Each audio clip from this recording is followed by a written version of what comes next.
Seorang miliuner melihat putrinya memeluk seorang gelandangan di jalan dan berteriak, "Lepaskan anak saya." Saat ia mengetahui siapa wanita itu, dia terkejut. Matahari Jakarta memancarkan kilau keemasan di atas menara-menara pencakar langit yang membelah langit ibu kota. Di lantai teratas gedung Wijaya Plaza berdiri sosok Surya Pratama, pengusaha properti terkaya di Indonesia. Usianya yang menginjak 55 tahun tidak mengurangi ketegasan tatapannya, yang mampu membuat lawan bicaranya merasa terintimidasi dalam sekejap. Laporan keuangan kuartal ini menunjukkan peningkatan 20% dari target awal, ujar Hendra, asisten pribadinya yang selalu terlihat gugup. Surya hanya mengangguk tanpa ekspresi. Baginya angka tersebut bukanlah pencapaian luar biasa, melainkan hal yang sudah sewajarnya. Kerajaan bisnis yang dibangunnya selama 3 dekade tidak mengenal kata gagal. "Bagaimana dengan proyek Kemang Heights?" tanya Surya sambil memandang keluar jendela, mengamati kota yang seolah berada di bawah kakinya. "Semua izin sudah disetujui, Pak. Kita bisa mulai pembangunan bulan depan." Surya tersenyum tipis. Tidak ada yang bisa menghalangi ambisinya. Kekuasaan dan kekayaan adalah dua hal yang menjadi pondasi hidupnya. Semua orang di industri properti tahu bahwa melawan Surya Pratama sama dengan menggali kuburan sendiri secara finansial. Namun di balik kesuksesan bisnisnya, ada satu hal yang selalu menjadi kelemahan Surya.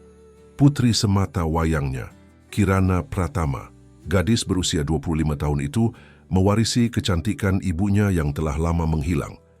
Dengan rambut hitam panjang dan mata tajam yang menyimpan kelembutan tersembunyi.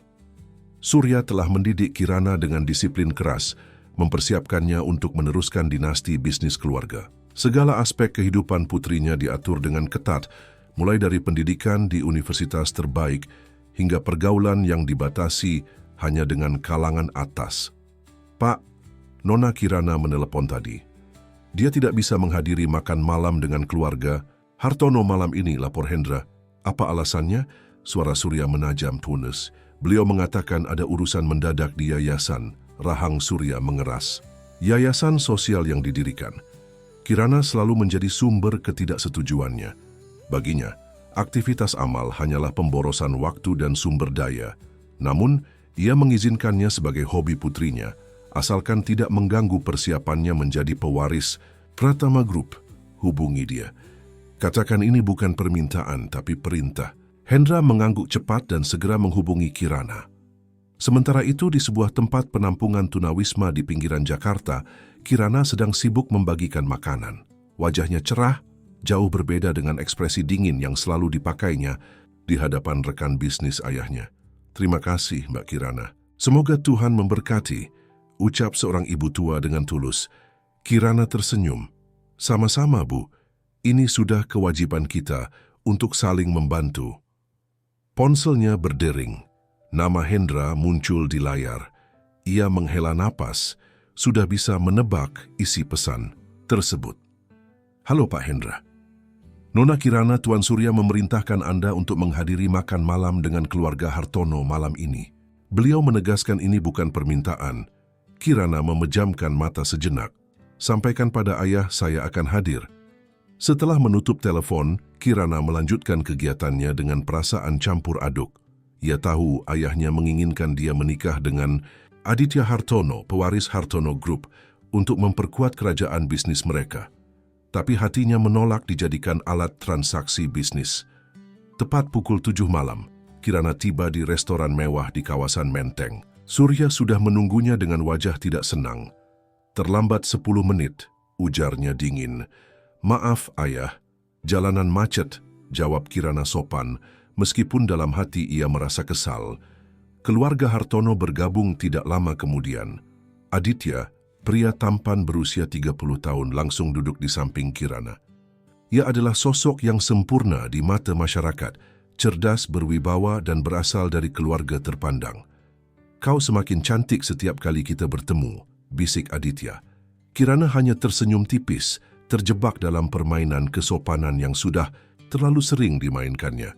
Makan malam berlangsung dengan pembicaraan bisnis yang membosankan. Kirana memasang topeng kesopanan, sesekali mengangguk atau tersenyum, sementara pikirannya melayang jauh. Keesokan harinya, Surya menghadiri makan siang dengan beberapa investor potensial di sebuah restoran eksklusif di kawasan SCBD. Pertemuan berjalan lancar, seperti biasa. Surya selalu bisa meyakinkan siapapun untuk menginvestasikan uang pada proyeknya. Saat keluar dari restoran, matanya menangkap pemandangan yang membuat darahnya mendidih. Di seberang jalan, Kirana berlutut di trotoar, menggenggam tangan seorang pengemis wanita. Wajah putrinya dipenuhi air mata sementara ia memeluk wanita itu dengan penuh kasih sayang. Tanpa berpikir panjang, Surya menyeberang jalan dengan langkah cepat. Amarahnya memuncak saat melihat putrinya, pewaris kerajaan bisnisnya, bersentuhan dengan wanita kotor yang bahkan tidak layak menginjakkan kaki di gedung miliknya. "Lepaskan, putriku!" teriaknya tanpa ragu. Wanita pengemis itu tersentak kaget dan mundur. Kirana, dengan mata berkaca-kaca, berdiri dan menghadapi ayahnya. "Ayah, beliau tidak melakukan kesalahan apapun." "Masuk ke mobil, sekarang!" Suara Surya rendah dan mengancam. Tidak sebelum ayah mendengarkan penjelasanku. Amarah Surya semakin memuncak. Ia mendekat, bermaksud menarik Kirana menjauh dari wanita itu. Namun ketika matanya bertemu dengan wajah kotor dan lusuh pengemis tersebut, dunia seakan berhenti berputar. Wanita pengemis itu adalah Ratna, istrinya yang telah menghilang selama 20 tahun. Darah Surya seketika membeku. Ratna sudah tiada. Setidaknya itulah yang selama ini ia percayai, karena keluarganya sendiri yang mengonfirmasi kematian Ratna dalam sebuah kecelakaan. Bagaimana mungkin ia ada di sini, hidup, dan dalam kondisi menyedihkan seperti ini? Berbagai pikiran berkecamuk dalam benaknya, namun yang paling kuat adalah rasa takut. Jika Ratna telah kembali, apalagi dari masa lalu yang akan muncul ke permukaan? Ratna menatapnya dengan pandangan yang sulit diartikan, campuran antara ketakutan, kebencian, dan entah apa lagi. Tanpa mengucapkan sepatah kata pun, wanita itu berbalik dan berlari menjauh menghilang di antara kerumunan orang. "Ibu!" Kirana berteriak, hendak mengejarnya, namun Surya menahan lengannya dengan kuat. "Kau mengenalnya?" tanya Surya, suaranya gemetar. Kirana menatap ayahnya dengan tatapan yang belum pernah dilihat Surya sebelumnya, tatapan penuh kekecewaan dan pengkhianatan. "Ya, aku telah bertemu dengannya selama sebulan terakhir di penampungan," jawab Kirana. "Dan dia telah menceritakan semuanya. Semuanya yang ayah sembunyikan dariku selama ini." Dunia Surya seakan runtuh. Rahasianya yang terkubur dalam selama 2 dekade kini terancam terbongkar. Dan yang lebih buruk, putrinya sendiri mungkin telah mengetahui kebenaran yang selama ini ia tutupi dengan sempurna. "Masuk ke mobil," ulang Surya, kali ini dengan nada final yang tidak bisa dibantah. Dengan berat hati, Kirana mengikuti perintah ayahnya. Sepanjang perjalanan pulang, keheningan mencekam memenuhi mobil mewah itu. Surya menatap kosong ke depan, pikirannya kacau. Jika Ratna masih hidup, apa yang sebenarnya terjadi 20 tahun lalu? Dan yang lebih penting, siapa yang berbohong padanya? Setibanya di mansion Pratama, Surya langsung menuju ruang kerjanya dan mengunci pintu. Ia membuka brankas tersembunyi di balik lukisan besar dan mengeluarkan sebuah amplop coklat usang. Tangannya gemetar saat membuka amplop tersebut dan mengeluarkan selembar surat kematian dan beberapa dokumen lainnya. Surya menatap dokumen-dokumen itu dengan pandangan nanar. Selama ini ia percaya bahwa Ratna telah meninggal dalam kecelakaan. Ayahnya sendiri, Jayadi Pratama, yang memberikan bukti-bukti ini padanya. Tapi sekarang, setelah melihat Ratna dengan mata kepalanya sendiri, ia tahu bahwa semua ini adalah kebohongan besar.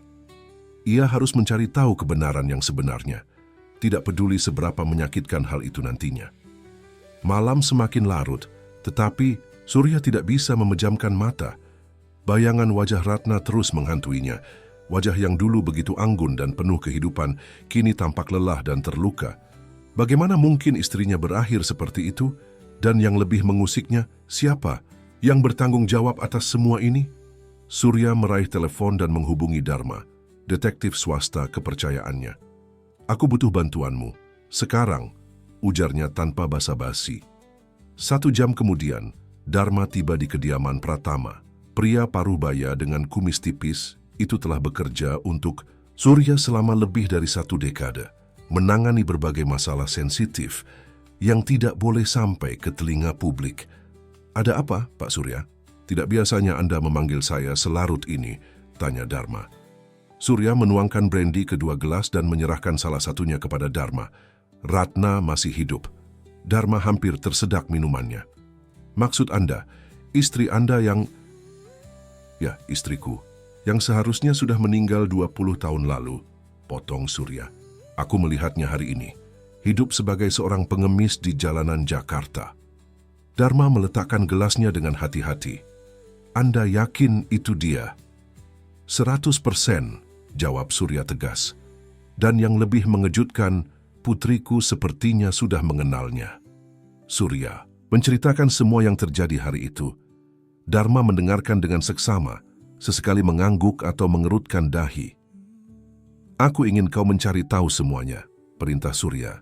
"Bagaimana dia bisa masih hidup? Di mana dia selama ini? Dan siapa yang berbohong padaku selama ini?" Dharma mengangguk. "Saya akan mulai penyelidikan segera, Pak.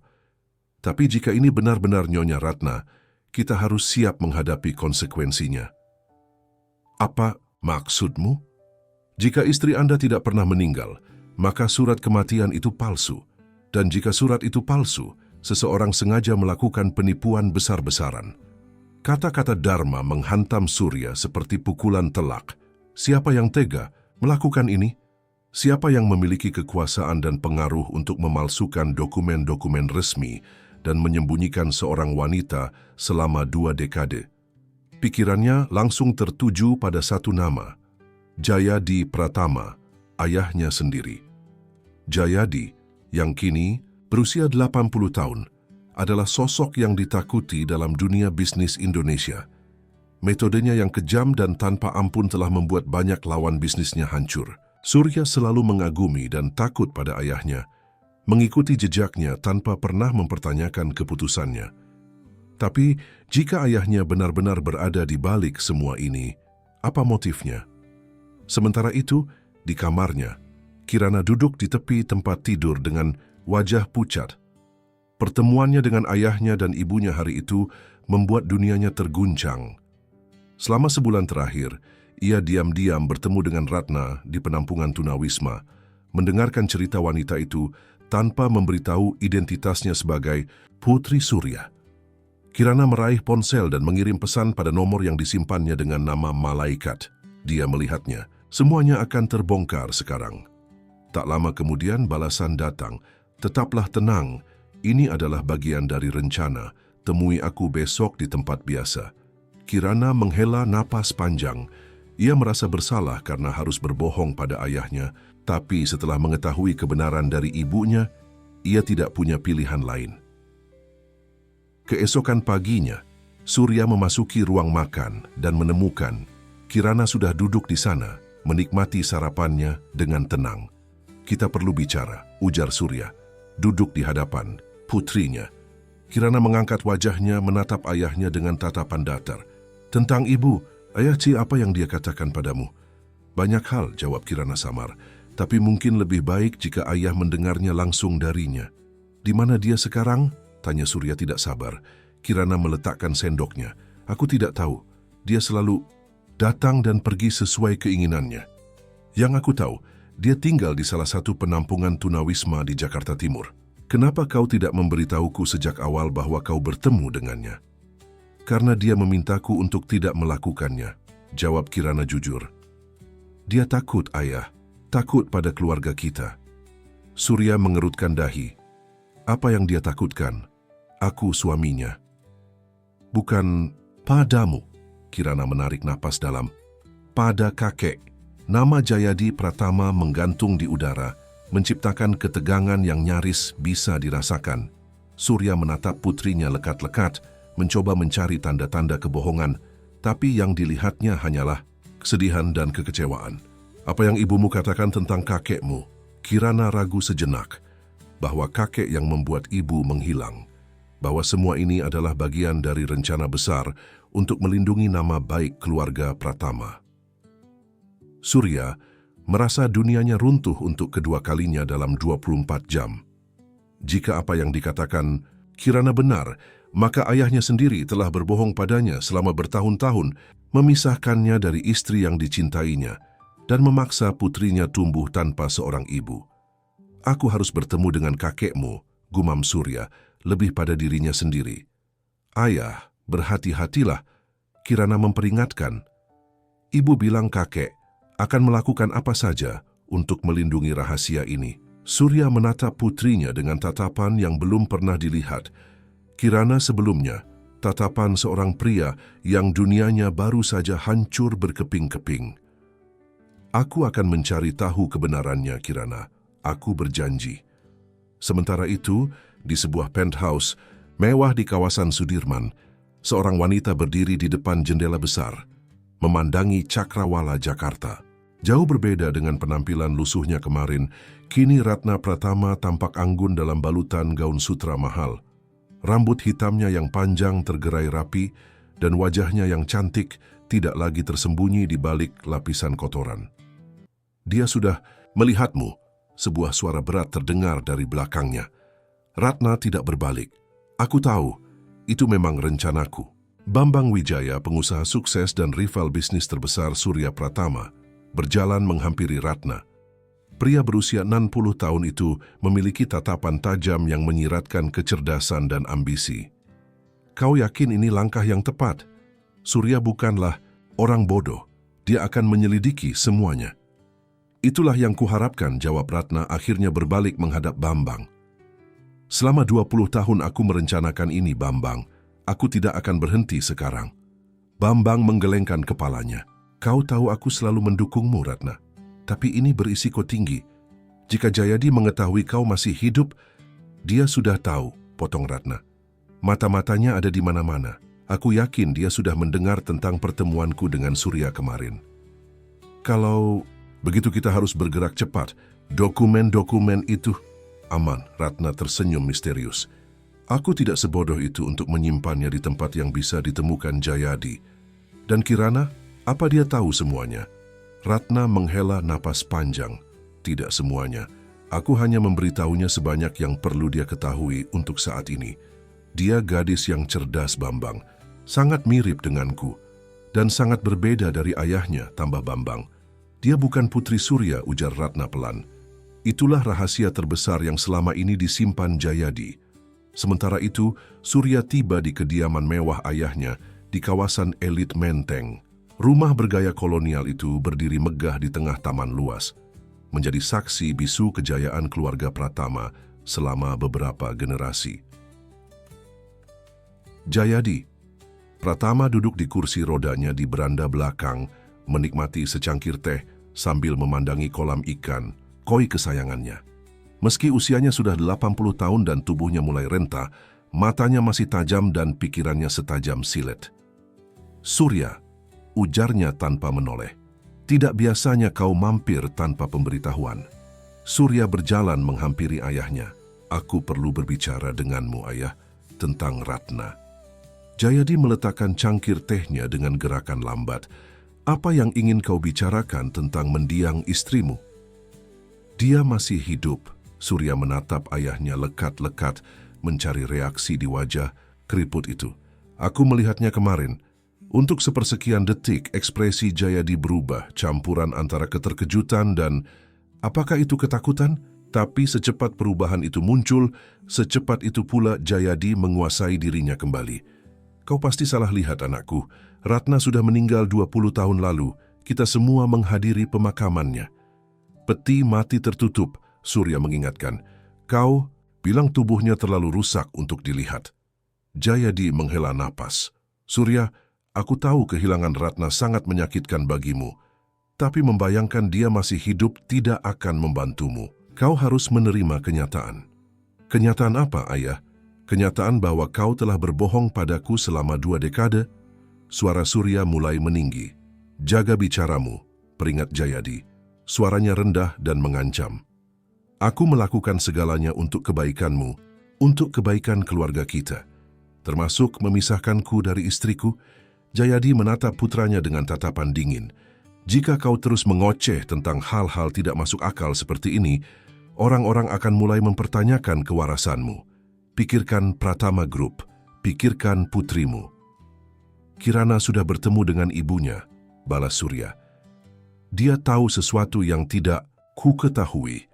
Untuk pertama kalinya Jayadi tampak benar-benar terkejut. Ia mencengkeram lengan kursi rodanya dengan kuat. Apa yang gadis itu katakan padamu? Cukup untuk membuatku yakin bahwa kau menyembunyikan sesuatu yang besar, ayah. Jayadi terdiam sejenak, tampak sedang memikirkan langkah selanjutnya. Akhirnya ia menghela napas berat. Dengar, Surya, ada hal-hal tertentu yang lebih baik tetap terkubur. Demi kebaikan semua orang, percayalah padaku dan lupakan tentang Ratna. Tidak sebelum aku tahu kebenaran yang sebenarnya. Surya berbalik dan melangkah pergi, meninggalkan ayahnya yang menatap punggungnya dengan ekspresi gelap. Setelah Surya menghilang dari pandangan, Jayadi meraih ponselnya dan menghubungi seseorang. Dia tahu, ujarnya singkat, kita harus mempercepat rencana. Di sisi lain kota, Kirana memasuki sebuah kafe kecil di kawasan Kemang. Seorang pria muda tampan dengan kacamata bulat duduk di sudut membaca buku. Kirana menghampirinya dan duduk di hadapannya. Bagaimana? Tanya pria itu tanpa mengalihkan pandangan dari bukunya. Seperti yang kita duga, ayah mulai menyelidiki, jawab Kirana. Dia baru saja pergi menemui kakek. Pria itu, Rama Wijaya, putra Bambang Wijaya dan sekutu rahasia Kirana, akhirnya menutup bukunya dan menatap gadis itu. Kau tahu ini hanya permulaan, kan? Perang baru saja dimulai. Kirana mengangguk, ekspresinya serius. Aku siap. Demi ibu, aku akan melakukan apa saja. Bahkan jika itu berarti menghancurkan ayahmu sendiri. Kirana terdiam, pertanyaan itu menggantung di udara, seperti pedang yang siap menebas. Apakah dia benar-benar siap menghancurkan hidup ayahnya sendiri? Malam telah larut ketika Dharma mengetuk pintu ruang kerja Surya. Detektif itu tampak lelah, namun ada kilatan antusiasme di matanya. Saya menemukan sesuatu, Pak, ujarnya sambil meletakkan sebuah map tebal di atas meja. Surya yang tengah meneguk kopinya mengangguk. Apa yang kau dapatkan? Nyonya Ratna tidak pernah tewas dalam kecelakaan. Tidak ada catatan rumah sakit, tidak ada laporan otopsi yang sah. Dharma menjelaskan sambil membuka map dan mengeluarkan beberapa lembar fotokopi dokumen. Yang ada hanyalah surat kematian yang ditandatangani oleh Dr. Santoso dari Rumah Sakit Medika. Lalu, Dr. Santoso tidak pernah ada, Pak. Saya memeriksa seluruh database dokter di Jakarta selama 30 tahun terakhir. Tidak ada dokter dengan nama itu yang pernah bekerja di Rumah Sakit Medika. Surya merasakan darahnya mendidih. Kecurigaannya terbukti benar. Selama ini ia telah dibohongi. Ada lagi yang lebih mengejutkan, lanjut Dharma. Saya berhasil melacak rekaman CCTV dari beberapa penampungan tunawisma di Jakarta Timur. Nyonya Ratna memang sering terlihat di sana selama beberapa bulan terakhir. Tapi apa? Dia tidak tinggal di sana, Pak. Setiap malam setelah menghabiskan waktu di penampungan, seorang supir dengan mobil mewah menjemputnya. Surya mengerutkan dahi. Kau berhasil melacak mobil itu. Dharma mengangguk. Plat nomor palsu, tapi saya berhasil mengikutinya sampai ke sebuah penthouse di kawasan Sudirman. Milik siapa penthouse itu? Bambang Wijaya. Nama itu membuat Surya terkesiap. Bambang Wijaya, rival bisnisnya selama bertahun-tahun. Pria yang telah berulang kali mencoba menghancurkan Pratama Group. Kau yakin? 100%, Pak. Dan ada lagi, Dharma ragu sejenak. Nona Kirana sering mengunjungi tempat itu juga. Bahkan saya melihatnya bertemu dengan putra Bambang, Rama Wijaya, di sebuah kafe tadi siang. Informasi ini menghantam Surya seperti pukulan telak. Tidak hanya istrinya yang masih hidup dan tinggal bersama musuh bebuyutannya. Putrinya sendiri juga terlibat dalam entah konspirasi apa yang sedang terjadi. Terima kasih, Dharma. Kau boleh pergi. Setelah detektif itu pergi, Surya duduk termenung di kursinya. Apa yang sebenarnya terjadi? Apa motif di balik semua ini? Dan yang lebih penting, mengapa putrinya sendiri sepertinya berkhianat? Di penthouse Bambang Wijaya, Ratna sedang berdiskusi serius dengan pemilik tempat itu. Surya sudah mulai menyelidiki, ujar Bambang, menyerahkan segelas anggur pada Ratna. Dia menyewa Dharma, detektif kepercayaannya. Ratna tersenyum tipis. Aku tahu, aku sengaja membiarkan diriku terekam CCTV. Itu sangat berisiko, tapi diperlukan. Ratna meneguk anggurnya perlahan. Surya harus tahu bahwa aku tidak sendirian. Dia harus merasakan bagaimana rasanya dikhianati oleh orang-orang terdekatnya. Bambang menatap wanita di hadapannya dengan kagum. Selama 20 tahun Ratna telah bertransformasi dari seorang istri yang lemah dan tunduk menjadi wanita tangguh dengan tekad baja. Aku masih ingat hari kau datang ke kantorku, ujar Bambang, matanya menerawang. Basah kuyup ketakutan tapi bertekad untuk membalas dendam. Ratna tersenyum pahit. Kau satu-satunya yang percaya padaku saat itu, karena aku tahu betul seperti apa Jayadi Pratama. Kenangan menyakitkan membanjiri pikiran Ratna. 20 tahun lalu, saat Kirana baru berusia 5 tahun, Ratna secara tidak sengaja menemukan dokumen-dokumen rahasia di ruang kerja Jayadi. Dokumen yang membuktikan bahwa kerajaan bisnis Pratama dibangun di atas praktik korupsi, pencucian uang, dan bahkan lebih buruk lagi, bukti keterlibatan Jayadi dalam beberapa kasus kematian misterius para rivalnya. Sebagai istri yang naif, Ratna mengonfrontasi mertuanya, berpikir bahwa Surya suaminya pasti tidak mengetahui bisnis kotor ayahnya. Tapi itu adalah kesalahan terbesar dalam hidupnya. Alih-alih mendengarkan, Jayadi memerintahkan anak buahnya untuk membawa Ratna ke sebuah klinik jiwa terpencil. Di sana Ratna dipaksa menelan obat-obatan dan menjalani terapi elektrokonvulsif yang menyakitkan. Sementara dunia luar termasuk Surya diberitahu bahwa Ratna telah tewas dalam kecelakaan mobil. Surya tidak pernah mencari bukti, gumam Ratna, matanya dipenuhi kesedihan. Dia hanya menerima apa yang dikatakan ayahnya tanpa pernah mempertanyakannya. Dia selalu menjadi boneka Jayadi, tambah Bambang. Tapi Kirana berbeda. Ratna mengangguk. Putrinya memang berbeda. Kirana memiliki tekad dan prinsip yang kuat, sangat mirip dengan dirinya. Bagaimana dengan dokumen-dokumen itu? Tanya Bambang. Kau yakin masih relevan setelah 20 tahun? Lebih dari sekadar relevan, jawab Ratna, matanya berkilat. Selama di klinik, aku mengetahui bahwa praktik kotor mereka terus berlanjut, bahkan lebih besar dan lebih sistematis. Dan kau memiliki buktinya. Ratna mengangguk.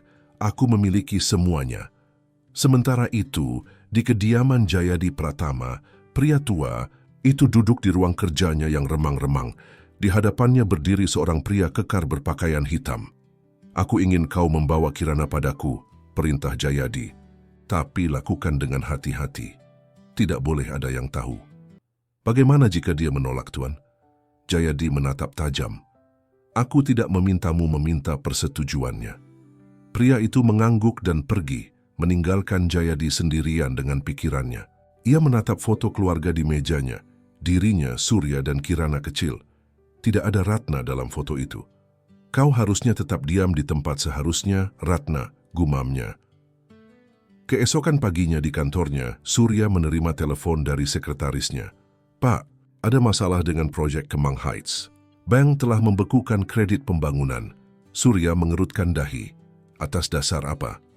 Mereka mengatakan ada audit mendadak terhadap keuangan perusahaan kita.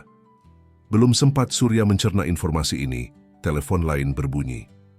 Pak Surya, maaf, mengganggu. Suara Hendra terdengar panik. Saham Pratama Group anjlok 15% pagi ini. Apa? Bagaimana bisa? Ada rumor beredar bahwa perusahaan kita terlibat dalam skandal pencucian uang besar-besaran. Surya merasakan, dunianya mulai runtuh. Apa yang terjadi? Bagaimana mungkin semuanya tiba-tiba berantakan seperti ini? Jawabannya datang saat ia membuka email dan menemukan pesan dari alamat anonim. Isinya singkat, namun menghancurkan. Ini baru permulaan. 20 tahun penderitaan akan dibayar dengan kehancuran totalmu. Surya tahu persis siapa itu. Ratna, istrinya yang selama ini ia pikir telah tiada, kini kembali untuk menghancurkannya. Tapi bagaimana Ratna bisa memiliki kekuatan untuk mengguncang Pratama Group yang begitu solid? Jawaban itu tiba-tiba menghantam Surya seperti petir di siang bolong. Bambang Wijaya.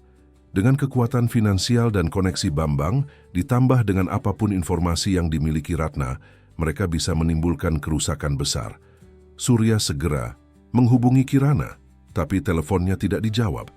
Ia mencoba menghubungi asisten putrinya, tapi jawabannya sama.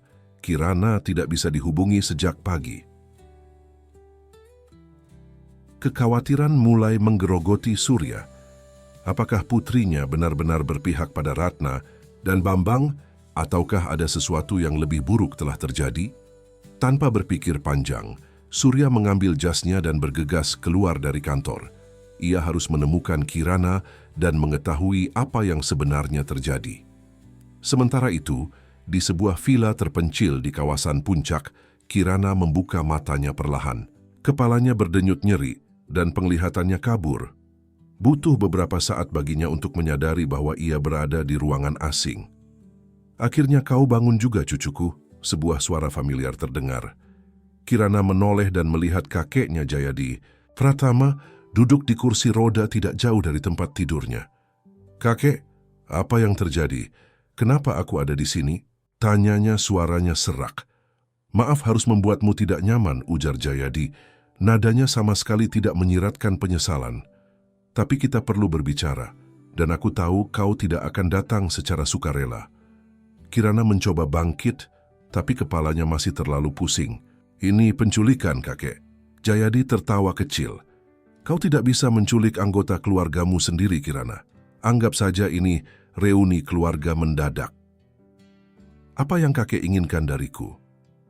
"Informasi tentang ibumu, tentang Bambang Wijaya, dan tentang dokumen-dokumen yang kalian rencanakan untuk digunakan menghancurkan keluarga kita." Kirana menatap kakeknya dengan tatapan dingin. "Aku tidak tahu apa yang kakek bicarakan." "Jangan main-main denganku, anak muda," suara Jayadi menajam. "Aku tahu kau telah bertemu dengan ibumu selama beberapa bulan terakhir. Aku tahu kau bekerja sama dengan Rama Wijaya.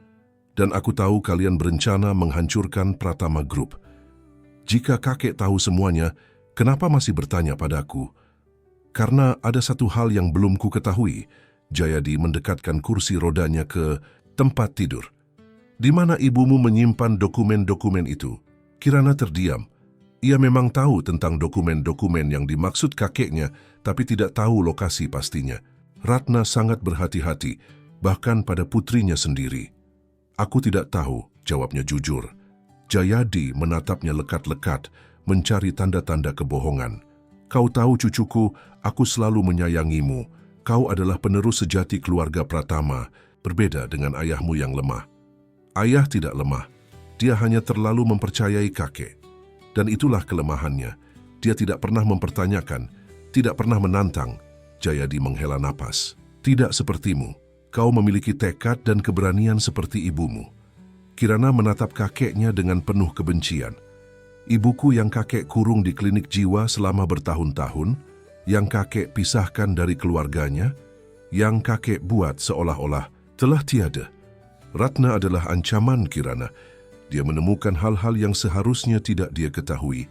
Hal-hal seperti bagaimana kakek membangun kerajaan bisnis ini dengan mengorbankan nyawa orang lain. Jayadi tidak menjawab, tapi senyum tipis di wajahnya cukup untuk mengonfirmasi tuduhan Kirana.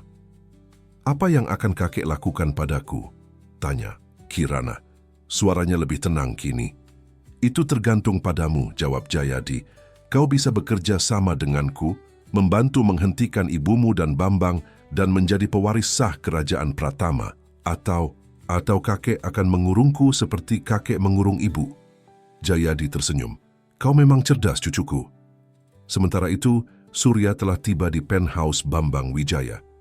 Dengan bantuan Dharma, ia berhasil melewati keamanan gedung dan kini berdiri di depan pintu penthouse tersebut. "Kau yakin ini tempat yang tepat?" tanya Surya pada Dharma. Detektif itu mengangguk. "Positif, Pak. Nyonya Ratna sering terlihat masuk dan keluar dari sini." Tanpa ragu, Surya menekan bel. Tidak ada jawaban. Ia menekan bel sekali lagi, lebih lama kali ini. Akhirnya pintu terbuka menampilkan sosok Bambang Wijaya yang tampak terkejut melihat kedatangan Surya. "Pratama," ujarnya dingin. "Ini kunjungan yang tidak terduga." "Di mana istriku?" tanya Surya langsung. Bambang mengangkat alisnya. "Istrimu, bukankah istrimu sudah meninggal 20 tahun lalu?" "Jangan main-main denganku, Wijaya. Aku tahu Ratna tinggal di sini." Bambang tertawa kecil. "Kau selalu penuh dengan kejutan, Pratama. Tapi sayangnya, aku tidak bisa membantumu. Tidak ada Ratna di sini." "Kau berbohong." Surya melangkah maju tapi Dharma menahannya. "Jika kau tidak percaya, kau bisa masuk dan melihat sendiri." Bambang membuka pintu lebih lebar, mempersilakan Surya masuk. Surya dan Dharma masuk ke dalam penthouse mewah itu.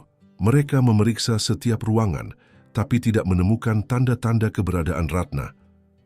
"Puas?" tanya Bambang saat Surya kembali ke ruang tamu. "Di mana dia?" tanya Surya, suaranya penuh frustasi. "Seperti yang kukatakan, aku tidak tahu di mana istrimu," jawab Bambang santai. "Tapi jika aku menjadi kau, aku akan lebih mengkhawatirkan putrimu." Jantung Surya seolah berhenti berdetak. "Apa maksudmu? Ada apa dengan Kirana? Kau benar-benar tidak tahu?" Bambang tampak terkejut. "Kirana diculik tadi pagi. Kami pikir kau yang memerintahkannya." "Apa? Siapa yang menculiknya?" Bambang menatap Surya lekat-lekat. "Jika bukan kau, maka hanya ada satu orang lain yang memiliki motif untuk menculiknya." Realisasi menghantam Surya seperti palu godam. "Ayahku." Jalanan menuju puncak berkelok-kelok tajam, diapit oleh jurang di satu sisi dan tebing tinggi di sisi lainnya. Surya mengemudikan mobilnya dengan kecepatan tinggi, tidak mempedulikan bahaya.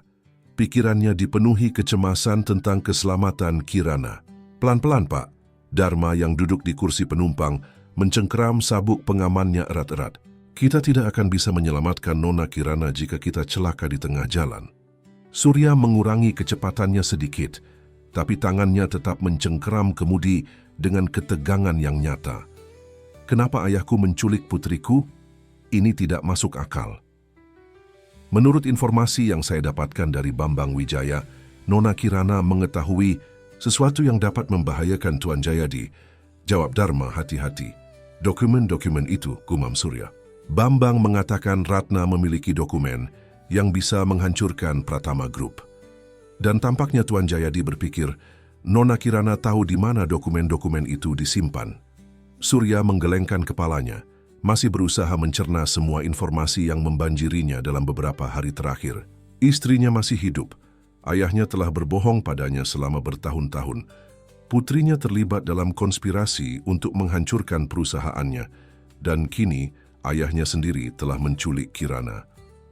"Apa yang sebenarnya ada dalam dokumen-dokumen itu?" tanya Surya, lebih pada dirinya sendiri. Menurut Tuan Bambang, dokumen-dokumen itu berisi bukti keterlibatan Tuan Jayadi dalam beberapa aktivitas ilegal, termasuk penyuapan pejabat tinggi, manipulasi tender proyek pemerintah, dan Dharma. Ragu sejenak. Dan beberapa kasus kematian misterius yang terjadi pada rival-rival bisnisnya. Jantung Surya seolah berhenti berdetak. Selama ini ia mengagumi ayahnya, mengikuti jejaknya, dan berusaha menjadi sepertinya. Tapi jika apa yang dikatakan Dharma benar, maka Jayadi Pratama bukan hanya seorang pengusaha kejam, tapi juga seorang kriminal. "Apa kau percaya semua itu?" tanya Surya Dharma, menatap bosnya dengan ekspresi serius. "Saya telah bekerja untuk Anda selama lebih dari 10 tahun, Pak. Selama itu saya melihat banyak hal yang tidak biasa dalam cara Tuan Jayadi menjalankan bisnisnya. Jadi ya, saya cenderung percaya." Surya terdiam, mencoba menerima kenyataan bahwa seluruh hidupnya mungkin dibangun di atas kebohongan dan kejahatan. Sementara itu, di Villa Jayadi di puncak, Kirana duduk di tepi tempat tidur, menatap keluar jendela. Villa mewah itu dikelilingi oleh hutan pinus yang lebat, membuatnya terisolasi dari dunia luar. 2 orang pria bertubuh kekar berjaga di depan pintu kamarnya, memastikan ia tidak bisa melarikan diri. Pintu terbuka, dan Jayadi masuk dengan kursi rodanya. Seorang asisten mendorong meja kecil dengan hidangan makan siang. "Kau harus makan, Kirana," ujar Jayadi. Kita tidak tahu berapa lama kau akan berada di sini. Sampai aku memberitahu kakek di mana dokumen-dokumen itu berada, balas Kirana dingin. Aku sudah bilang aku tidak tahu. Jayadi menghela napas. Aku tahu kau dan ibumu dekat. Dia pasti memberitahumu sesuatu. Ibu sangat berhati-hati. Dia tahu kakek akan melakukan apa saja untuk mendapatkan dokumen-dokumen itu, termasuk menggunakan aku sebagai umpan. Begitu juga ibumu. Jayadi tersenyum tipis. Dia akan melakukan apa saja untuk membalas dendam, termasuk menggunakan putrinya sendiri. Ibu tidak pernah menggunakanku, bantah Kirana tegas. Dia selalu melindungiku. Melindungimu? Jayadi tertawa kecil. Dengan menjalin hubungan dengan putra Bambang Wijaya, dengan melibatkanmu dalam rencana penghancuran keluarga kita sendiri? Kirana terdiam. Memang benar hubungannya dengan Rama Wijaya dimulai karena rencana ibunya, tapi seiring waktu perasaannya pada Rama menjadi tulus, lebih dari sekadar aliansi strategis. Kau tahu Kirana, lanjut Jayadi, aku selalu melihatmu sebagai pewaris sejati keluarga Pratama. Kau memiliki ketegasan dan visi yang tidak dimiliki ayahmu. Jangan bicara tentang ayahku seperti itu, potong Kirana. Dia mungkin memiliki banyak kekurangan, tapi setidaknya dia tidak seperti kakek. Jayadi mengangkat alisnya. Kau benar-benar tidak tahu ya? Tahu apa? Bahwa Surya bukan ayah kandungmu. Kirana merasakan dunianya runtuh seketika. Kakek, berbohong. Untuk apa aku berbohong tentang hal ini? Jayadi menatap cucunya lekat-lekat. Ratna sudah hamil saat menikah dengan Surya. Itu salah satu alasan mengapa aku tidak pernah menyukainya. Tidak, itu tidak mungkin. Kirana menggelengkan kepalanya, menolak mempercayai apa yang dikatakan kakeknya. Tanyakan pada ibumu jika kau tidak percaya padaku. Jayadi tersenyum tipis. Tapi kurasa itu menjelaskan mengapa kau begitu berbeda dari ayahmu, bukan? Kirana terdiam, tenggelam dalam pikirannya sendiri. Jika apa yang dikatakan kakeknya benar, maka seluruh hidupnya adalah kebohongan. Tapi itu juga berarti, jika Surya bukan ayah kandungku, berarti aku bukan bagian dari keluarga Pratama, ujarnya perlahan. Aku bukan pewarismu. Secara biologis tidak, Jayadi mengangguk. Tapi kau tetap cucuku, Kirana. Aku membesarkanmu, mendidikmu, mempersiapkanmu untuk masa depan yang gemilang. Siapa ayah kandungku? Jayadi menggelengkan kepalanya. Itu pertanyaan. Untuk ibumu. Kirana menatap kakeknya dengan tatapan dingin. Jika aku bukan pewaris sah Pratama Group, mengapa kakek masih peduli dengan apa yang kulakukan? Mengapa menculikku? Karena kau masih bagian dari keluarga ini, Kirana. Dan aku melindungi keluargaku, apapun taruhannya. Bahkan jika itu berarti mengurung menantumu di klinik jiwa selama bertahun-tahun, membuat putramu percaya bahwa istrinya telah tiada. Jayadi tidak menjawab, tapi tatapannya mengeras. Kau masih muda, Kirana. Ada hal-hal yang belum kau pahami tentang dunia bisnis. Yang kupahami adalah, kakek telah menghancurkan keluarga kita sendiri, balas Kirana tegas. Dan untuk apa? Uang, kekuasaan? Untuk melindungi legasi Pratama, Jayadi mendekatkan kursi rodanya. Kau tahu berapa banyak orang yang bergantung pada perusahaan kita? Ribuan karyawan, keluarga mereka, komunitas di sekitar proyek-proyek kita. Jika Pratama Group jatuh, mereka semua akan menderita. Jangan berpura-pura peduli pada mereka, Kirana mendengus. Kakek hanya peduli pada diri sendiri. Perdebatan mereka terhenti ketika seorang pengawal masuk dengan terburu-buru. Tuan Jayadi, ada mobil yang mendekat, lapornya. Sepertinya Tuan Surya. Jayadi mengangguk. Sudah waktunya reuni keluarga yang sesungguhnya. Sementara itu, di dalam mobil yang melaju menuju villa, Surya menerima telepon dari nomor tidak dikenal. Halo? Surya, ini aku. Suara wanita di seberang membuat jantungnya berdebar kencang. Ratna? Dengar, tidak ada waktu untuk menjelaskan. Ayahmu menculik, Kirana. Aku tahu, aku sedang dalam perjalanan ke villa di puncak. Jangan pergi sendirian. Suara Ratna terdengar panik. Jayadi sangat berbahaya. Dia akan melakukan apa saja untuk melindungi rahasianya. Aku tidak sendirian, Surya melirik Dharma. Tapi aku harus menyelamatkan putri kita, Ratna. Henning sejenak di seberang telepon. Kirana bukan putrimu, Surya. Surya merasakan dunianya runtuh untuk kesekian kalinya dalam beberapa hari terakhir. Apa maksudmu? Aku sudah hamil saat kita menikah. Jelas Ratna, suaranya bergetar. Aku berniat memberitahumu, tapi ayahmu menemukan fakta itu lebih dulu dan mengancam akan menghancurkan hidupku jika aku mengatakannya padamu. Surya mencengkeram, kemudi dengan kuat hingga buku-buku jarinya memutih. Siapa ayahnya? Itu tidak penting sekarang, Ratna mengelak. Yang penting adalah menyelamatkan Kirana. Aku dan Bambang sedang dalam perjalanan juga, tapi kau lebih dekat. Berhati-hatilah, Surya. Jangan percaya apapun yang dikatakan ayahmu. Telepon terputus meninggalkan Surya dengan sejuta pertanyaan yang tak terjawab.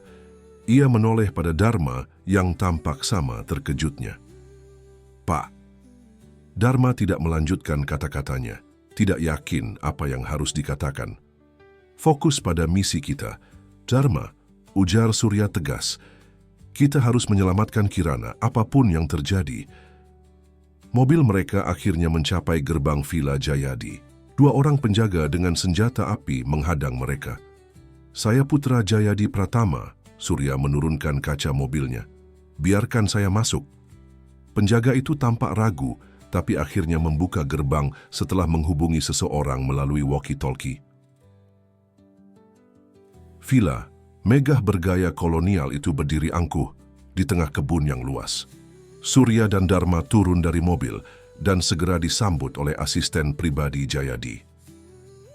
Tuan Surya, Tuan Jayadi sudah menunggu Anda di ruang tengah, ujarnya sopan.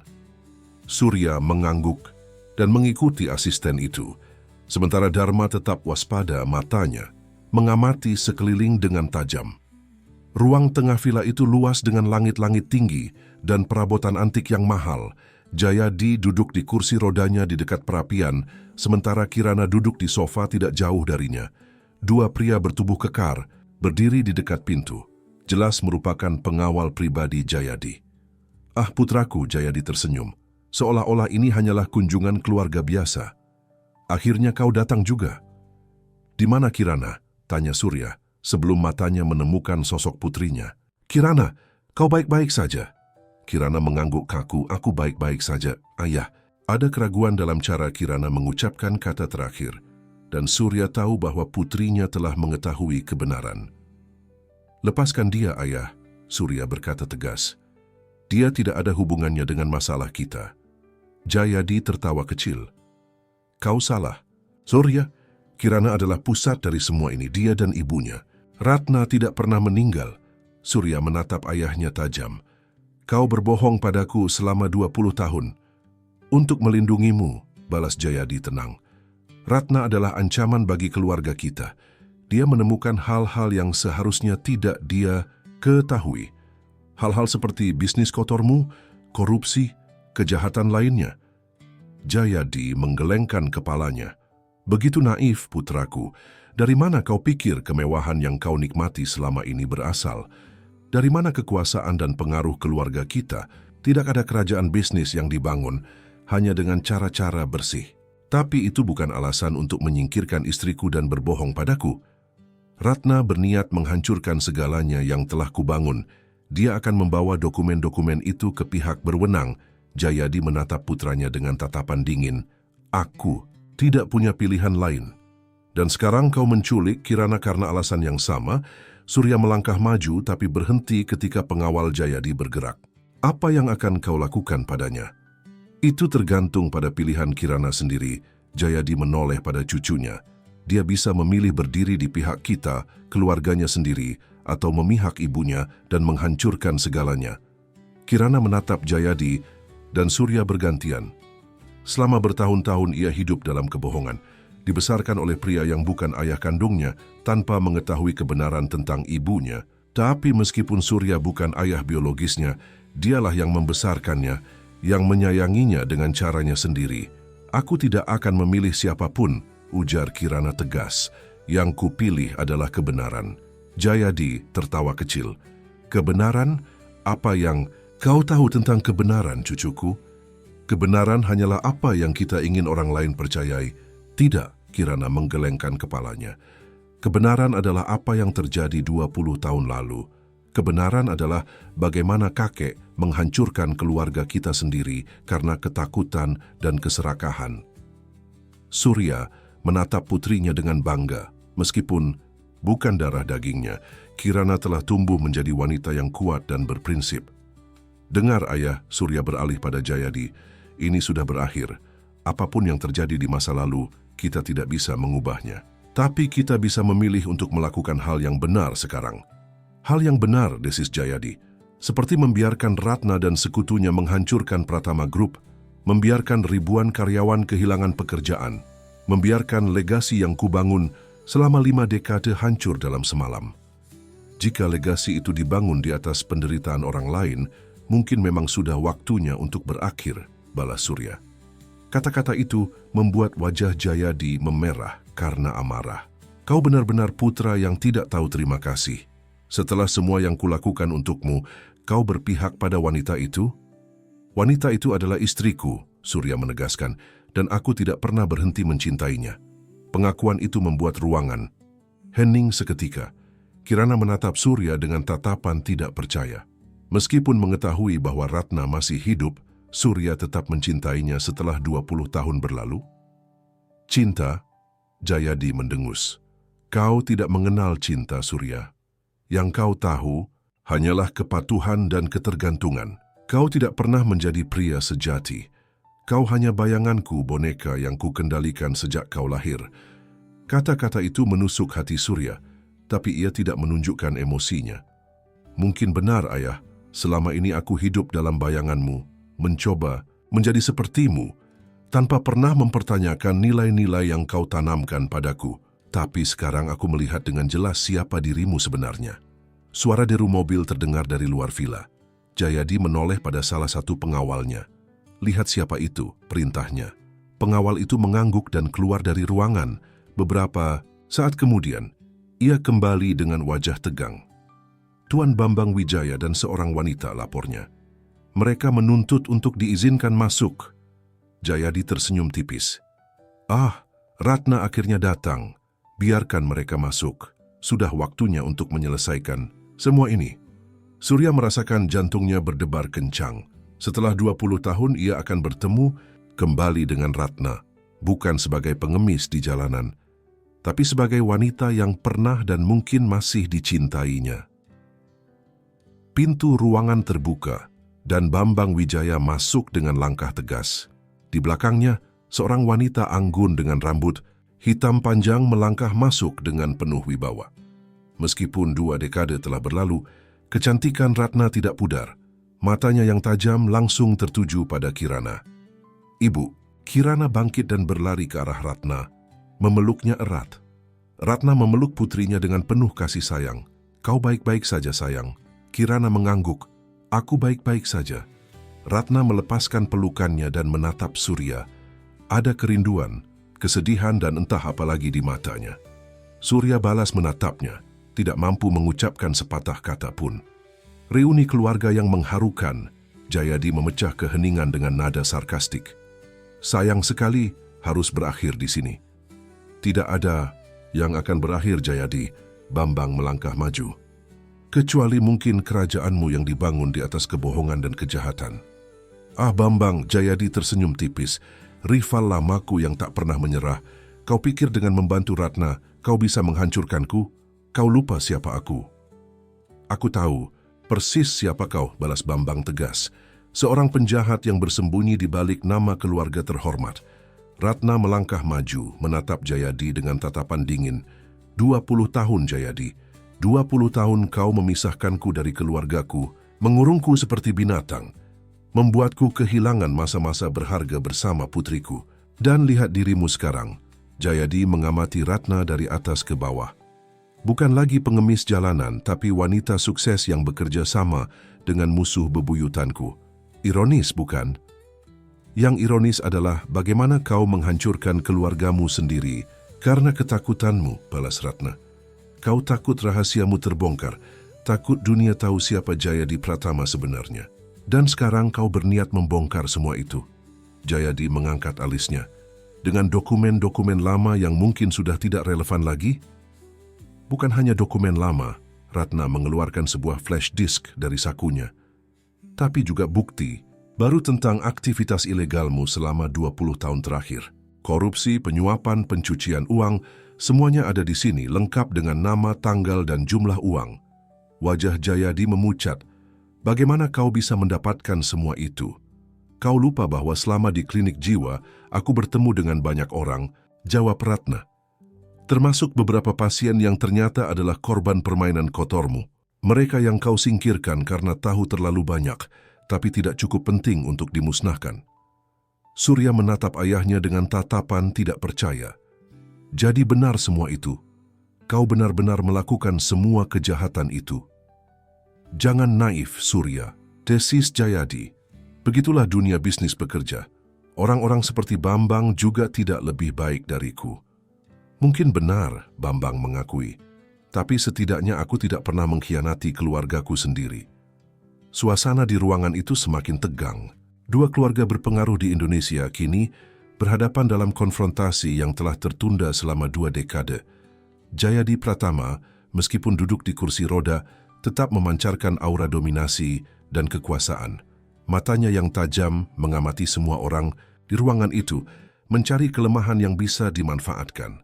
Semua ini tidak perlu berakhir buruk, ujar Jayadi akhirnya. Suaranya tenang namun mengancam. Kita semua orang dewasa di sini. Kita bisa mencapai kesepakatan. Kesepakatan? Ratna mendengus. Seperti 20 tahun lalu, ketika kau menyepakati untuk mengurungku di klinik jiwa dan memalsukan kematianku. Itu keputusan yang sulit, tapi diperlukan, jawab Jayadi tanpa rasa bersalah. Kau terlalu berbahaya untuk dibiarkan bebas dengan informasi yang kau miliki. Bambang melangkah maju. Dan sekarang kau pikir bisa bernegosiasi setelah semua yang kau lakukan? Selalu ada ruang untuk negosiasi, Bambang. Jayadi tersenyum tipis. Bukankah itu yang selalu kau katakan dalam setiap pertemuan bisnis? Surya, yang sejak tadi mengamati interaksi mereka, akhirnya angkat bicara. Cukup dengan permainan ini, Ayah. Apa yang sebenarnya kau inginkan? Sederhana, Jayadi menoleh pada putranya.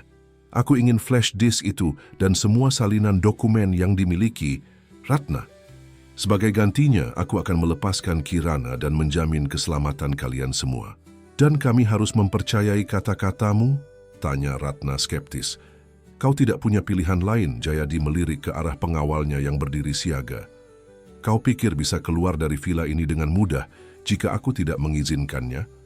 Kirana, yang sejak tadi hanya mendengarkan, tiba-tiba bersuara. Bagaimana jika kita semua berhenti sejenak dan membicarakan hal yang lebih penting? Semua mata tertuju padanya.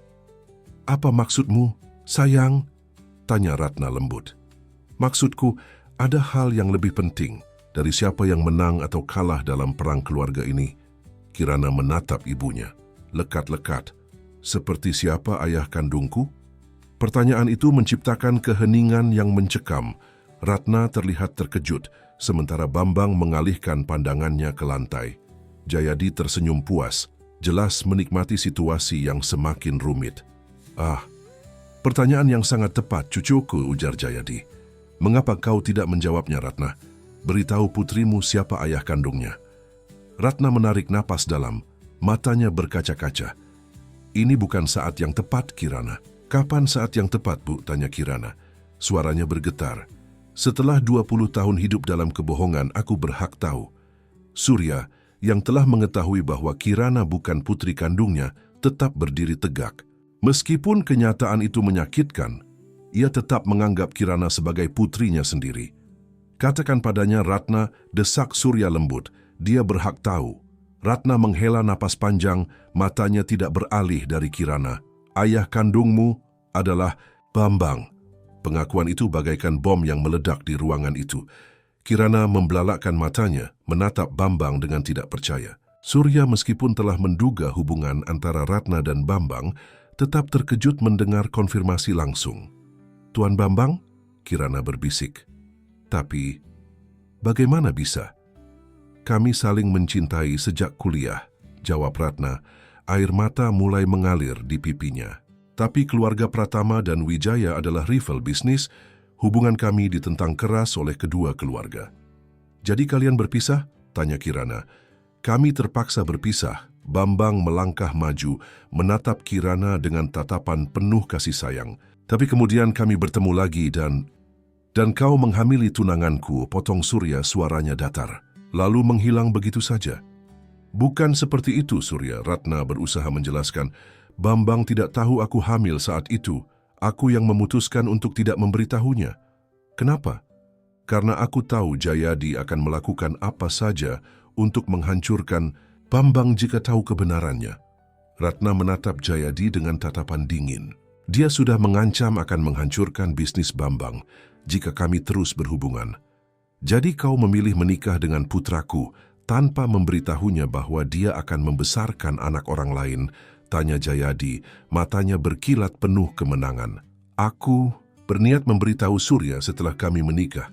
Ratna mengakui, tapi kau menemukan fakta itu lebih dulu dan mengancam akan mencelakai Bambang jika aku mengatakannya pada Surya.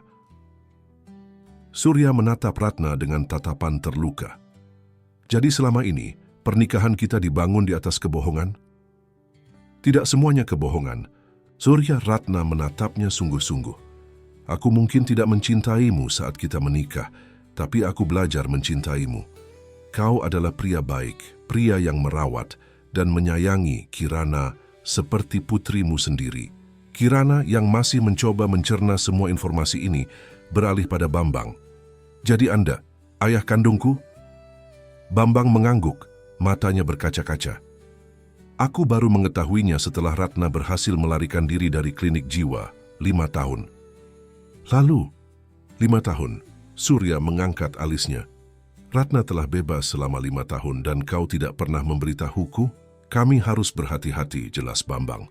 Jayadi memiliki mata dan telinga di mana-mana. Kami perlu mempersiapkan segalanya sebelum menghadapinya. Termasuk mengenalkan putramu, Rama, pada Kirana, tanya Surya tajam, membuat mereka dekat tanpa memberitahu bahwa mereka adalah saudara tiri. Wajah Ratna dan Bambang memucat.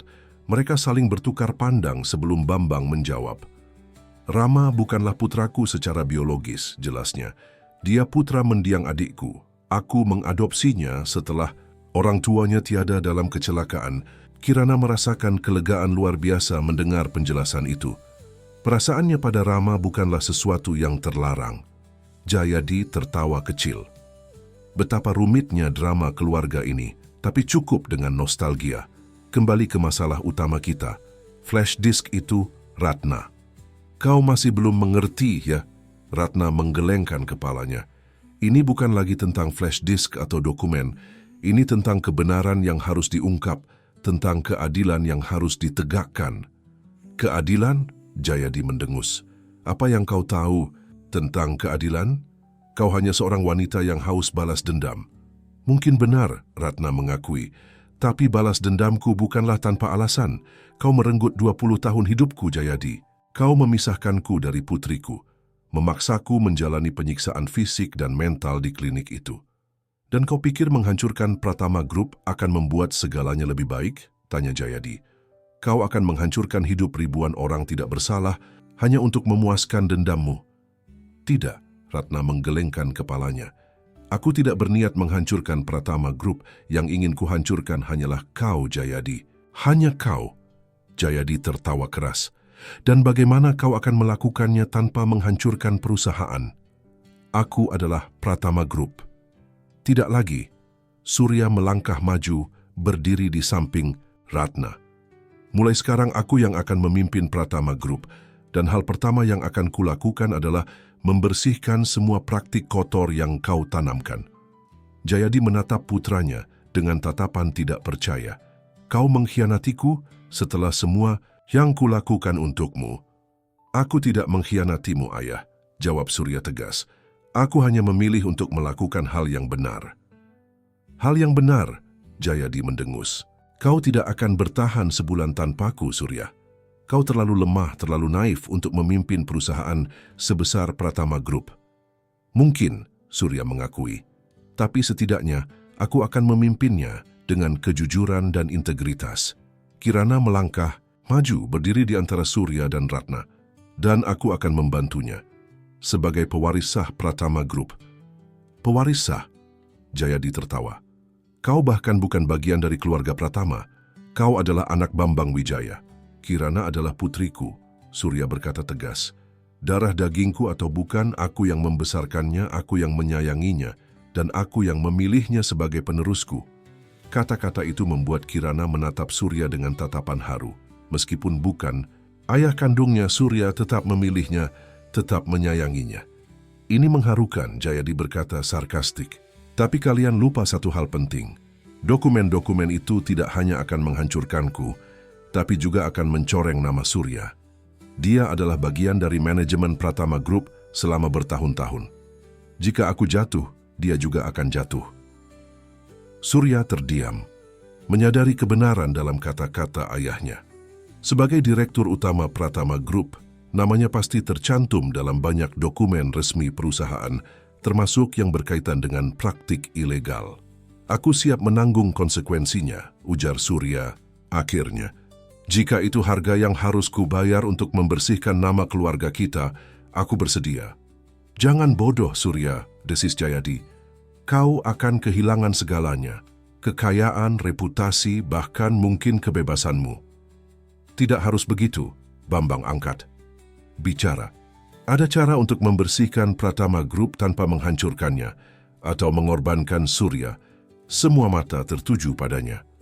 Apa maksudmu? Tanya Ratna.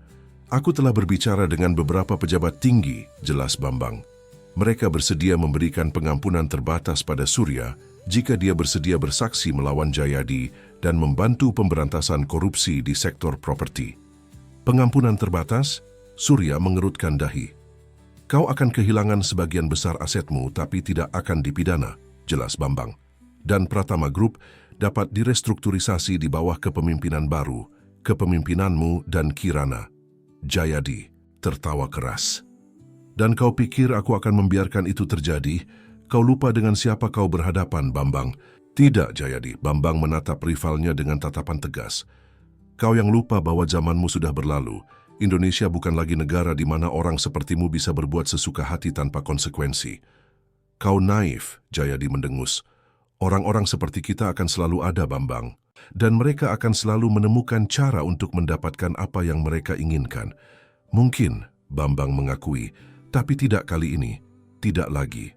Jayadi menatap semua orang di ruangan itu, menyadari bahwa ia telah kehilangan kendali atas situasi. Untuk pertama kalinya dalam hidupnya, Jayadi Pratama merasa terdesak. Kalian pikir kalian telah menang? Ujarnya, suaranya rendah dan mengancam. Ini belum berakhir. Dengan gerakan cepat yang mengejutkan untuk pria seusianya, Jayadi menekan sebuah tombol tersembunyi di kursi rodanya. Alarm berbunyi nyaring di seluruh villa, dan dalam hitungan detik lebih banyak pengawal bersenjata memasuki ruangan. Tidak ada yang akan meninggalkan villa ini hidup-hidup, desis Jayadi. Matanya berkilat penuh kebencian. Kecuali kalian menyerahkan flash disk itu dan bersumpah untuk melupakan semua ini. Suasana tegang menyelimuti ruangan itu. 6 pengawal bersenjata kini mengepung Surya, Ratna, Bambang, dan Kirana. Jayadi tersenyum puas di kursi rodanya, merasa kembali memegang kendali. Ayah, hentikan ini. Surya berusaha menenangkan situasi. Kekerasan bukanlah jawabannya. Kekerasan selalu menjadi jawaban terakhir, Surya, balas Jayadi dingin. Tapi, kadang-kadang, itu juga merupakan jawaban yang paling efektif. Dharma, yang sejak tadi berdiri tidak jauh dari pintu, perlahan bergerak untuk mencapai senjata yang disembunyikan di balik jasnya. Namun, gerakan kecilnya tertangkap oleh salah satu pengawal Jayadi. Jangan bergerak. Perintah pengawal itu mengarahkan senjatanya pada Dharma. Jayadi tertawa kecil. Detektif pribadi kesayanganmu, Surya. Sangat setia tapi tidak terlalu pintar. Dengar, Pak Jayadi. Dharma berbicara dengan tenang. Anda sedang membuat kesalahan besar. Penyanderaan adalah kejahatan serius. Penyanderaan? Jayadi menaikkan alisnya. Aku hanya melindungi keluargaku dari orang-orang yang ingin menghancurkan mereka. Tidak ada penyanderaan di sini. Ratna melangkah maju, berdiri, tepat di hadapan Jayadi. Matanya menatap tajam mertuanya itu. Setelah semua yang kau lakukan, kau masih berani mengklaim bahwa kau melindungi keluargamu? Suaranya bergetar menahan amarah. Kau menghancurkan keluargamu sendiri, Jayadi. Aku melakukan apa yang harus kulakukan, balas Jayadi tanpa rasa bersalah. Dan sekarang aku akan melakukannya lagi. Terakhir kali, Ratna. Serahkan flash disk itu dan semua salinan dokumen yang kau miliki. Tidak, jawab Ratna tegas. Sudah terlalu banyak penderitaan yang kau sebabkan. Ini harus berakhir. Jayadi menghela napas, seolah kecewa dengan jawaban Ratna. Ia menoleh pada pengawalnya dan mengangguk. Pengawal itu segera mengarahkan senjatanya ke arah Kirana. Mungkin ini akan membuatmu berubah pikiran, ujar Jayadi. Jangan, teriak Ratna panik. Dia cucumu sendiri. Dia bukan cucuku. Jayadi menatap Kirana dengan tatapan dingin. Dia anak Bambang Wijaya, rival yang telah berusaha menghancurkanku selama bertahun-tahun. Bambang melangkah ke depan Kirana, melindunginya dengan tubuhnya sendiri. Jika kau ingin menyakiti putriku, kau harus membunuhku lebih dulu. Itu bisa diatur, jawab Jayadi datar. Situasi semakin tegang. Surya menatap ayahnya dengan tidak percaya. Apakah ayahnya benar-benar sanggup menyakiti Kirana, gadis yang telah dibesarkannya sebagai cucunya sendiri? Ayah, cukup. Surya berusaha sekali lagi. Pikirkan apa yang sedang kau lakukan. Pikirkan konsekuensinya. Aku selalu memikirkan konsekuensinya, Surya, balas Jayadi. Itulah yang membuatku bertahan di puncak selama lebih dari 4 dekade. Aku selalu selangkah di depan lawan-lawanku. Tiba-tiba, suara sirene polisi terdengar dari kejauhan, semakin mendekat ke arah villa. Wajah Jayadi berubah tegang. Apa itu? Desisnya, menatap tajam ke arah Bambang dan Ratna. Apa yang telah kalian lakukan? Bambang tersenyum tipis. Seperti yang kukatakan, Jayadi, zamanmu sudah berlalu. Aku telah menghubungi pihak berwenang sebelum datang ke sini. Mereka memiliki salinan semua dokumen yang dimiliki Ratna. Bohong, teriak Jayadi. Kau berbohong untuk menakutiku. Tidak, Jayadi, Bambang menggelengkan kepalanya. Permainan ini sudah berakhir. Suara siren semakin keras dan terdengar suara mobil-mobil yang berhenti di luar villa. Pengawal-pengawal Jayadi saling berpandangan, kebingungan dan takut. Jangan hanya berdiri di sana, bodoh, teriak Jayadi pada para pengawalnya. Hentikan mereka. Beberapa pengawal bergegas keluar ruangan, meninggalkan hanya 2 yang tetap berjaga. Surya melihat kesempatan ini dan memberi isyarat pada Dharma. Dengan gerakan cepat, Dharma menubruk salah satu pengawal, membuatnya kehilangan keseimbangan. Sementara itu, Surya melompat ke arah pengawal lainnya, berusaha merebut senjatanya. Terjadi pergulatan singkat. Suara tembakan terdengar, dan peluru melesat ke langit-langit, menimbulkan kepanikan. Kirana berteriak, sementara Ratna dan Bambang berusaha melindunginya. Di tengah kekacauan, Jayadi berusaha menggerakkan kursi rodanya keluar dari ruangan, tapi Ratna dengan cepat menghadangnya. Kau tidak akan kemana-mana, Jayadi, ujarnya tegas. Minggir dari jalanku, wanita bodoh. Jayadi berusaha mendorong Ratna, tapi Ratna tidak bergeming. 2 dekade penderitaan dan persiapan telah membuatnya menjadi wanita yang jauh lebih kuat dari yang diingat Jayadi. Ini sudah berakhir, ujar Ratna lembut. Terimalah kekalahanmu dengan bermartabat. Jayadi menatapnya dengan penuh kebencian. Aku tidak akan pernah kalah, terutama darimu. Dengan gerakan cepat, Jayadi mengeluarkan pisau kecil dari lengan kursi rodanya dan berusaha menyerang Ratna. Tapi Ratna yang telah mengantisipasi hal ini berhasil menangkis serangan itu dan merebut pisau dari tangan Jayadi. Kau menyedihkan, Jayadi. Ratna menggelengkan kepalanya. Bahkan di saat-saat terakhirmu kau masih berusaha menyakiti orang lain. Sementara itu, Surya dan Dharma berhasil melumpuhkan kedua pengawal yang tersisa. Pintu ruangan terbuka lebar dan beberapa petugas kepolisian berseragam masuk dengan senjata siaga. Polisi, jangan bergerak, teriak salah satu petugas. Jayadi menatap para polisi dengan tatapan tidak percaya. Kemudian ia menoleh pada Bambang yang berdiri dengan senyum kemenangan. Kau akan membayar untuk ini, Bambang, desis Jayadi. Mungkin tidak hari ini, mungkin tidak besok, tapi suatu hari nanti. Tidak, Jayadi. Bambang menggelengkan kepalanya. Hari ini kau yang membayar untuk semua kejahatanmu. Para petugas kepolisian segera mengamankan situasi. Jayadi Pratama, pengusaha properti terkemuka Indonesia, akhirnya ditangkap atas berbagai tuduhan termasuk penyanderaan, percobaan pembunuhan, dan sejumlah kejahatan keuangan yang terungkap dalam dokumen-dokumen yang diserahkan Ratna. Surya, Ratna, Bambang dan Kirana dibawa keluar vila untuk memberikan keterangan. Di luar matahari senja menyinari pemandangan puncak yang indah, menciptakan kontras dramatis dengan ketegangan yang baru saja mereka alami. Apa yang akan terjadi sekarang? Tanya Kirana, masih syok dengan semua yang telah terjadi. Sekarang kita memulai dari awal, jawab Ratna, memeluk putrinya dengan erat. Tanpa kebohongan, tanpa rahasia. Surya menatap Ratna dan Kirana dengan tatapan sedih. Meskipun ia telah membesarkan Kirana sebagai putrinya sendiri, kenyataan bahwa Kirana adalah putri Bambang tetap menyakitkan. Apa kau akan pergi? Tanya Surya pada Ratna. Ratna menatap mantan suaminya dengan tatapan lembut. Aku tidak tahu, Surya. Banyak hal yang harus dipikirkan, banyak luka yang harus disembuhkan. Aku mengerti, Surya mengangguk. Tapi aku ingin kau tahu bahwa aku tidak pernah berhenti mencintaimu, Ratna, bahkan setelah 20 tahun. Kata-kata itu membuat Ratna tertegun. Surya. Kau tidak perlu menjawab sekarang. Surya tersenyum sedih. Aku hanya ingin kau tahu. Bambang, yang berdiri tidak jauh dari mereka, mengamati interaksi mantan suami istri itu dengan ekspresi sulit dibaca. Ia melangkah mendekati Kirana, yang masih menatap kedua orang tuanya dengan tatapan bingung. Kirana, Bambang memulai, aku tahu ini semua sangat mengejutkan bagimu, mengetahui bahwa aku adalah ayah kandungmu, bahwa selama ini kau hidup dalam kebohongan, bukan kebohongan sepenuhnya, potong Kirana. Paman Surya mungkin bukan ayah kandungku, tapi dia tetap ayahku. Dia yang membesarkanku, yang menyayangiku. Aku tahu, Bambang mengangguk, dan aku tidak bermaksud menggantikan posisinya dalam hidupmu.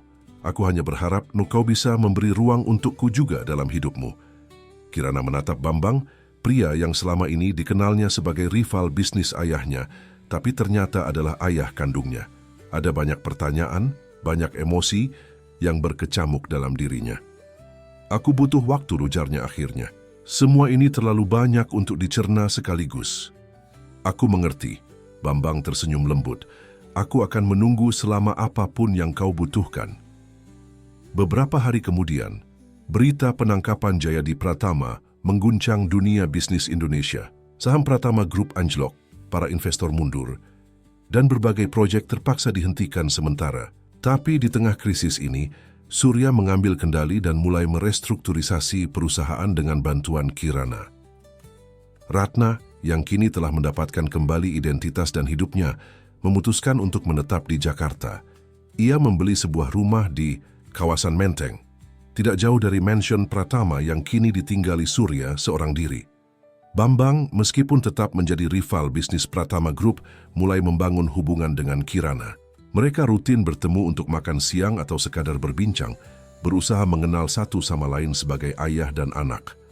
Dan Rama, putra angkat Bambang, dengan penuh keberanian mendekati Kirana lagi, kali ini tanpa beban rahasia keluarga yang menghalangi. Cinta mereka yang sempat tertunda kini memiliki kesempatan untuk berkembang dengan bebas. 6 bulan setelah penangkapan Jayadi, Surya mengundang Ratna, Bambang, Kirana, dan Rama untuk makan malam di mansionnya. Ini adalah pertama kalinya mereka semua berkumpul sebagai keluarga tanpa bayang-bayang kebohongan dan pengkhianatan. Aku ingin mengucapkan terima kasih pada kalian semua, ujar Surya saat mereka duduk di meja makan. Terutama padamu, Ratna. Berkat keberanianmu, kita akhirnya bebas dari bayang-bayang ayahku. Bukan hanya keberanianku, Ratna tersenyum, tapi juga keberanianmu untuk menghadapi kebenaran, Surya. Itu tidak mudah. Dan keberanianmu, Kirana, tambah Bambang, menatap putrinya dengan bangga. Kau adalah yang terkuat di antara kita semua. Kirana tersenyum, merasa tersentuh dengan pujian dari kedua ayahnya. Aku hanya melakukan apa yang benar. Seperti ibumu, ujar Surya dan Bambang bersamaan, membuat semua orang tertawa. Rama yang duduk di samping Kirana menggenggam tangannya dengan lembut. Dan seperti kekasihku. Kirana tersipu tapi tidak menarik tangannya. Cintanya pada Rama telah tumbuh semakin kuat dalam beberapa bulan terakhir, tanpa bayang-bayang rahasia keluarga yang menghalangi. Jadi, bagaimana dengan Pratama Group sekarang? Tanya Bambang, beralih ke topik bisnis. Kami sedang dalam proses restrukturisasi besar-besaran, jawab Surya. Menghilangkan semua elemen kotor yang ditanamkan ayahku, membangun ulang dengan fondasi yang lebih bersih dan transparan. Itu tidak mudah, komentar Bambang, tapi sangat dihargai oleh pasar. Aku perhatikan saham kalian mulai naik lagi. Berkat bantuan Kirana, Surya tersenyum pada putrinya.